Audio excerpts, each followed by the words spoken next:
Hello, everyone. You are watching Beyond 100 Days with Abosede Adeniran.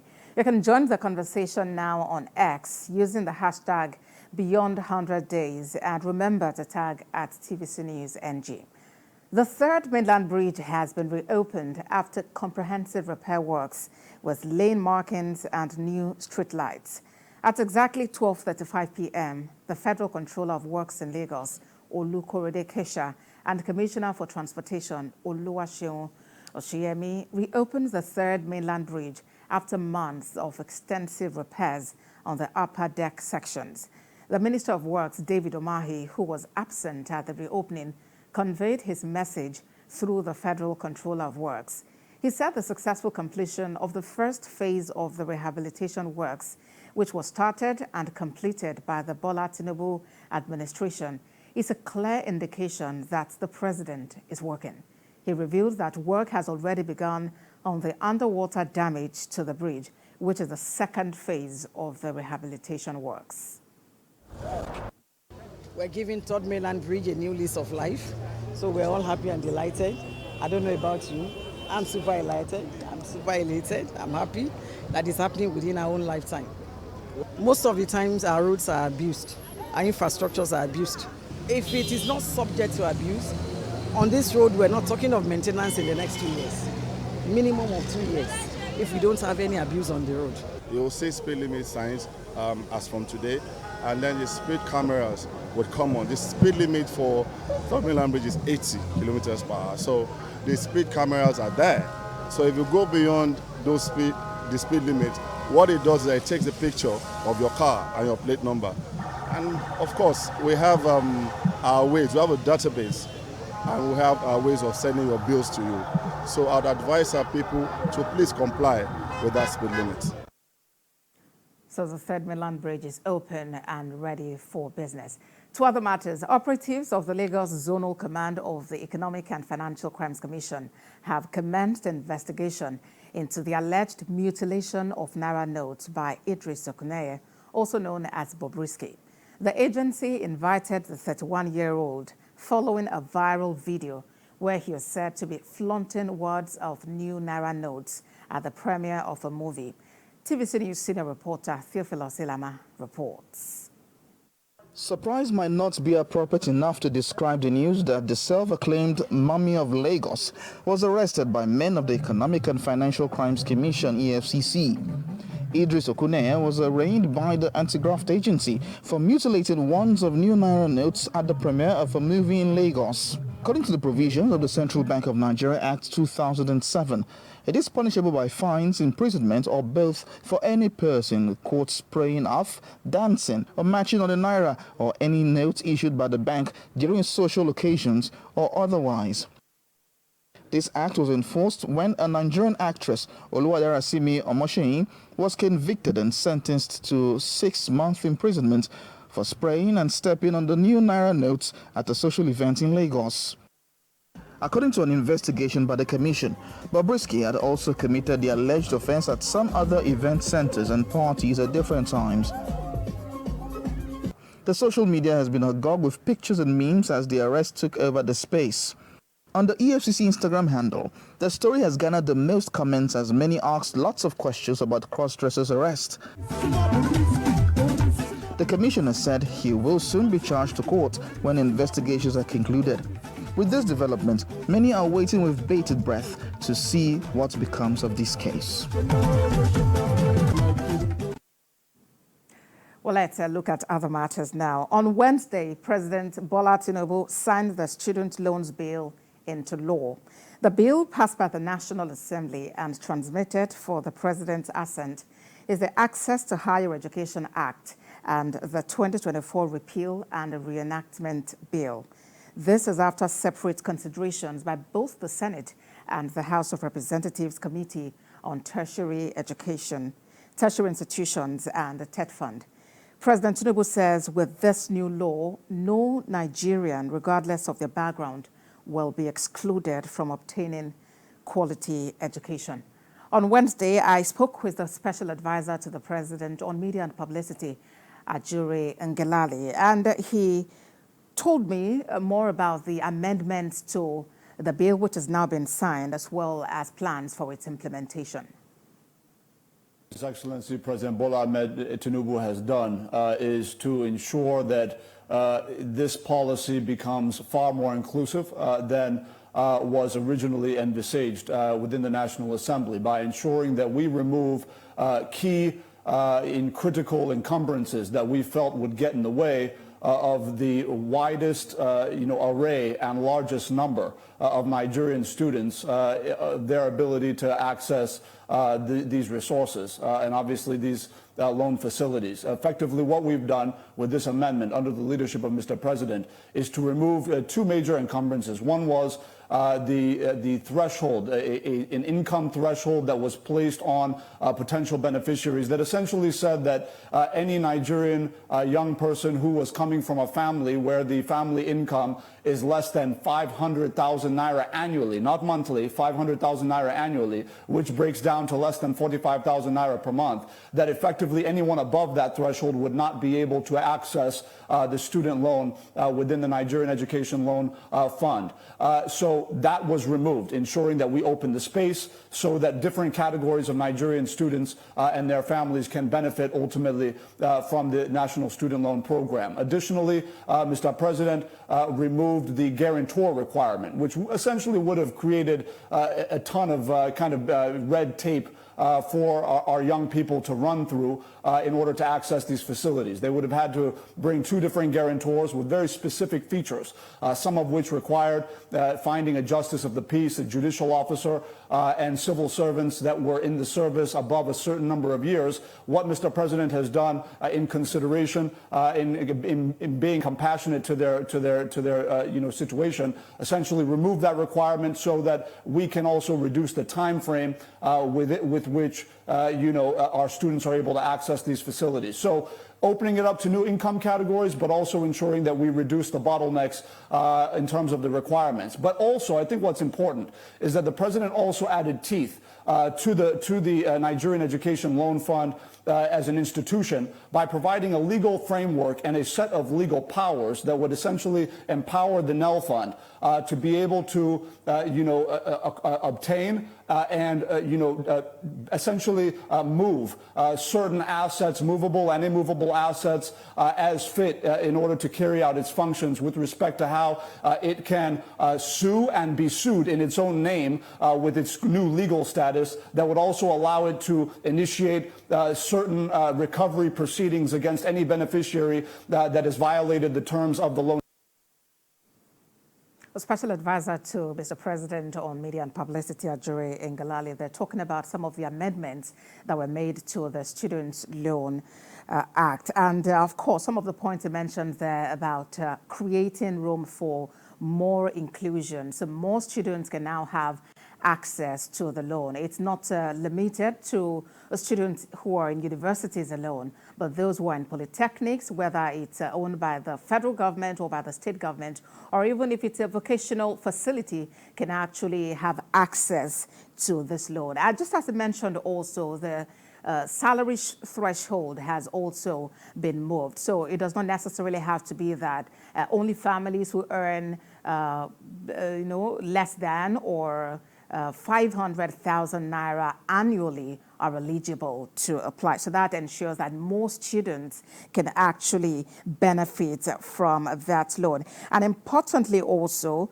the beneficiaries do have a 2-year grace period to make payment. That after the mandatory 1-year National Youth Service Scheme, afterwards they're expected, to be able to get a job or to themselves become entrepreneurs, to become job owners and be able to pay back. And the baseline repayment for this loan is 10% of the monthly net pay of the beneficiary. That's in the case if that individual is an employee. But if that individual themselves is self-employed, so that would be 10% of monthly income or profit of the beneficiary.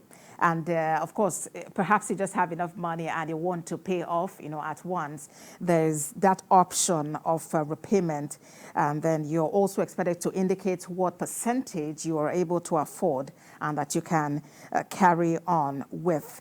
And for beneficiaries who are unable to get employment after graduating from school and, partaking in the mandatory service year, they are expected to report themselves regularly to the board in charge of the student loan to just be able to really explain that, okay, I've been unable to secure a job, neither am I self-employed, and so I'm unable to pay back the loan. And that, Mr. Ngelale mentioned, is to make for accountability. One aspect, one clause really of this act that a number of people have been asking questions about is the fact that application for the loan has to be through one's bank and signed off by the head of one's institution, whether it's the rector, provost, or vice chancellor. There are some cases where some students are not exactly familiar with their institution's authorities, but they are admitted that this is to make for accountability. All right, so that is on. We'll take a moment, and when we come back, we'll continue on the program. Please stay with us. Well, let's now talk about Ondo Politics. As the 20th of April date for the All Progressives Congress governorship primary election approaches, aspirants are making last-minute rush. Preparations for the 2024 governorship election are underway in Ondo State's All Progressives Congress camp. 16 aspirants have received APC nomination and expression of interest forms for the highly anticipated election. Joining us on the program for more on this is Olalekan Oni, and he is convener, Renewed Hope Media. Thank you for joining us on the program. There's been a lot of talks about rotational governorship. From the north, let it go to the central, let it go to the south, all of that happening. But should the focus really be on rotation, or should it be on competency of the individuals involved? Well, good evening. Let me say that the focus is actually not only on rotation, it is also about competence, character, and capacity. You see, we've had, just like you said, we've had 14 aspirants who have bought the form under the All Progressive Congress. And even some of the aspirants have even submitted their forms today. We have the incumbent governor who have submitted his form. We have the only female aspirant who has submitted her form. We also have Mr. Wale Akintewa, who has also submitted the nomination form at the party secretariat in Abuja. But you see, some of these things are unwritten in the constitution of the party. I'm talking about the zoning or the rotation formula. You see, you've had the northern side who is finishing because the current administration is under the mandate of late Rotimi Akeredolu, who is from Owo, the northern senatorial district of the state, and you had Olusegun Mimiko, who finished before the Rotimi Akeredolu, who is from the central. So it's unwritten in the constitution of the party or in politics that if you've had the central, you've had the northern district, senatorial district of the state, then the next side should be the southern senatorial district of the state. And that's why you have majority of the aspirants who are adjusting for the Ondo 2024 are from the southern part of the state. So it's not in the constitution, but you see, when it comes to politics, you cannot take away all these facts and all of that. But, nevertheless, you have all the aspirants who are adjusting, who have bought the form. All of them are eminently qualified, and they can go ahead to jostle for the party ticket as we approach the primary election. All right, and there seems to be so much concentration on the governing party, the APC. Why is this so? Or is it that you foresee a situation where people would actually defect from the APC should they lose the primary? Well, first of all, let's realize that it is a contest. And in every contest, you have a lot of people And don't also forget that at the end of the day, we will have just one candidate in the party. We have only one candidate from the All Progressive Congress. We also have one candidate from the PDP, and so on and so forth. So in every contest, we see this kind of thing, and at the end of the day, we know that just one person will have the party ticket. So it's normal. We cannot find it. Things like this always happen when you have such a contest, especially when you have a lot of people, who wants the party ticket. So it happens. And well, looking at the entire terrain, we know that the wife of the former governor of the state, Rotimi Akeredolu, is actually, call it openly, drumming support for another aspirant. I mean, someone different from the incumbent governor, Lucky Aiyedatiwa, who actually served as deputy to her late husband when he was a governor. Do you see her pushing, to support another aspirant against him as, the primaries draw closer? Just can you come again with the question? I'm talking about wife of the former governor who, appears to be openly drumming support, yes, for, certain candidates. Do you see her going ahead to actually push for a candidate who is different from the incumbent? Well, while I'm not going to speak for Mrs. Betty Akeredolu because I don't have a brief from her, I also think that she has the right to support anyone who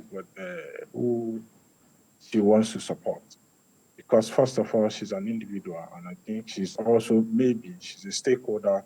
Maybe she's a stakeholder. I can really not speak for her. But I really don't see her supporting the incumbent government. Going back to what happened in the past, before the demise of her husband, some of the allegations against the incumbent governor about loyalty and all of that. And we've also seen her, disparaging some of the people supporting the incumbent governor, saying things against them and all of that. So I really don't see her, supporting the incumbent governor. But nevertheless, I also still think that at the end of the day, she'll come out openly to support anyone. I'm not holding brief for her. This is just my personal opinion. But I think to a very large extent, I can say that I don't see her supporting the incumbent governor because of some of the things that has happened in the past and in recent times, before the demise of her husband and even after the demise of her husband. But the APC needs to put forward a united front, just as any other party that will be participating in this election. How united do you think the party is at the moment as they head to the primary? Come again. Sorry, I can't hear that. I'm talking about the APC now. How united do you think the fold of the party is as they head to the primary? Because the party needs to put up a united front, and regardless of who emerges as a flag bearer of the party, every other person ought to align, with that individual. Yes. Well, let's not deceive ourselves, and let's be frank with all of this. Presently, and this happens anytime you are approaching the primary, because it is a contest, and you have many aspirants under the APC, under the party, you will definitely have some polarization here and there, different people supporting different aspirants and all of that. Imagine a party where you have 14, I think 12 or 14 aspirants who have purchased the nomination form. What it means is that definitely party members will be divided on who to support. What it means presently now is that we have party members dividing themselves into 14 places, supporting different aspirants. So definitely there will be some level of polarization within the party.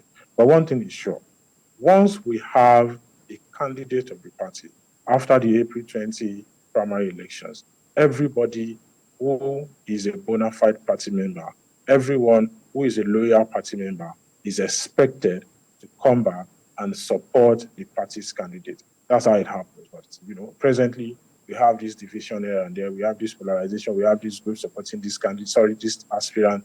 We have these different groups supporting these aspirants and all of that. And you could see that even, I think this morning or yesterday, the APC in Ondo State, the Ondo State chapter issued a statement by the publicity secretary saying that, group supporters of aspirants should be cautious in things they say either online or anywhere, and all groups should, be cautious and ensure that they don't issue statements or act in a way that can break the party and all of that. But you cannot find, it's normal during this period, before the primary, it's normal that you have polarization, division here and there. But I'm sure and I know that after the primaries, everybody will come back under one umbrella and support whoever the party picks after the primary, who will be the party flag bearer at the general elections in November 16. Indeed, there have been calls, to engage in issue-based campaigns. But let's talk about the economy of Ondo State. Ondo State is among the oil-producing states, and with that, people would expect a lot of development, taking place in that state. What are your expectations, especially as elections come closer? What do you think should be the priority for whoever would emerge as governor? Well, we've listened to some of the aspirants, and we've heard some of their plans, and visions for the state. Presently, what we have in Ondo State is that Ondo State is a civil service-based economy.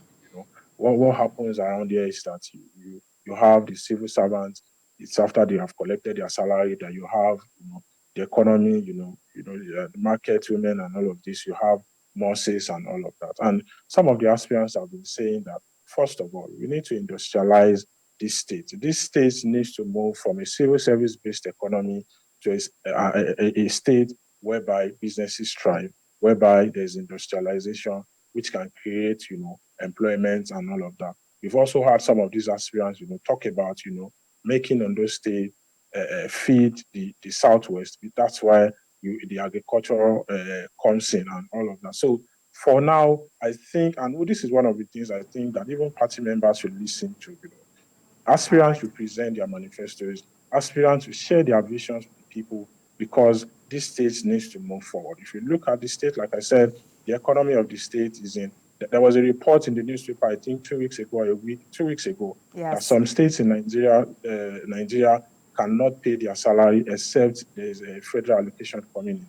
And Ondo State was among them, you see. So if we have a state, an oil-producing state, a state with a large landmass, and a coastal area as such, we should not have a situation whereby the state waits for the federal allocation before they could even pay salary or so do other financial obligations of the government. Yes, so it's important to pay attention to the economy and just see how to maximize, all of the benefits accruing to the state for its development. Yes. We'll have to end the conversation there. Olalikoni is convener, Renewed Hope Media. Thank you for joining us on the program. Thank you, too. Yeah. Well, let's now join our correspondent, Olamide Adeyemi, who is standing by at the Lagos State University Teaching Hospital, Lassos, where a mild fire has been reported. Olamide, what update do you have for us now?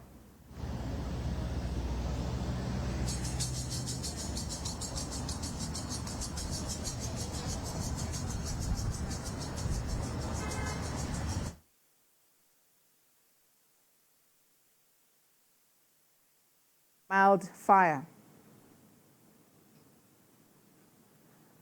Olamide, bring us up to speed on the situation at Lassos.